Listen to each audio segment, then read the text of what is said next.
Mr. President, thank you for the floor. Members of the Council, first of all, I would like to note that for the first time in our meetings, Rwanda did extend condolences for the fallen peacekeepers. However, I would like to rectify something. The peacekeepers did not die in a process. The peacekeepers were killed. Second of all, SADC forces deployment through SAMI DRC were not deployed unilaterally by the DRC, but rather with a mandate from the AU, an organization Rwanda is a part of, even if its behavior in the DRC clearly flaunts its principles.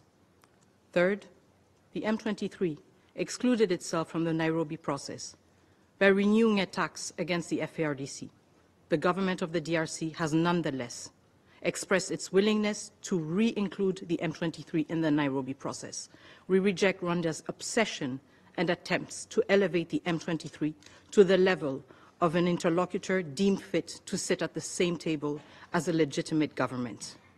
30 years down the line, we have never stooped to the level of expecting and demanding from Rwanda to talk to its brothers and sisters, the FDLR, who are still in our country. We have not stooped to that level. Fourth, on regime change, we will remind the Rwandan delegation that the M23 and the AFC has repeatedly expressed its intent to march in Kinshasa.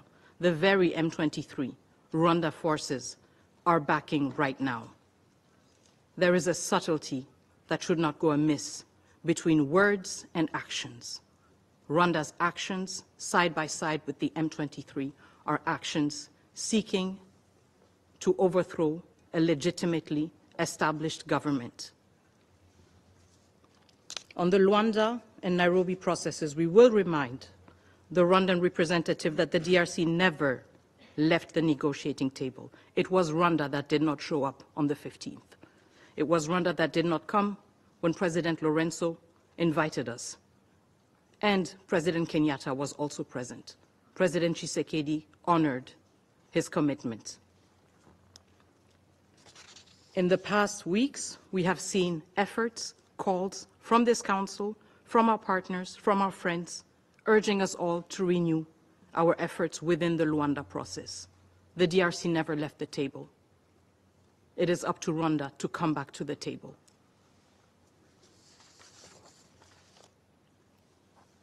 I would also like to remind the Council that in this very session, the government of the DRC, through my own statement, condemned all attacks against diplomatic missions in the DRC.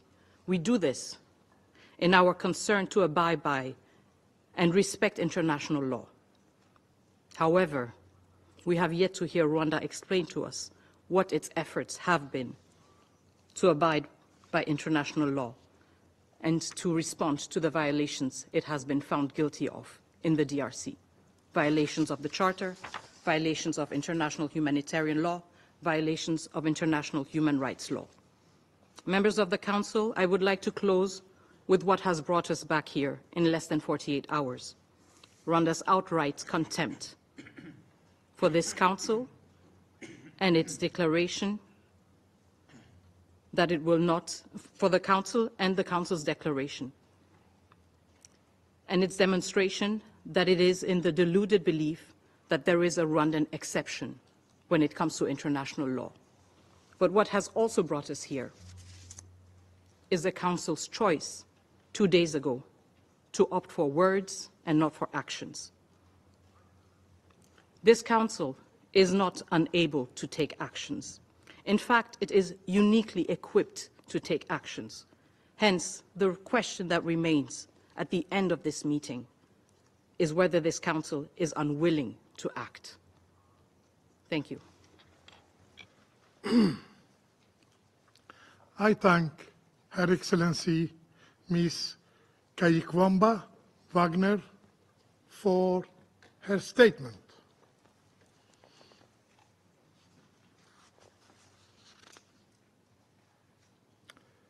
There are no more names inscribed on the list of speakers. The meeting is adjourned.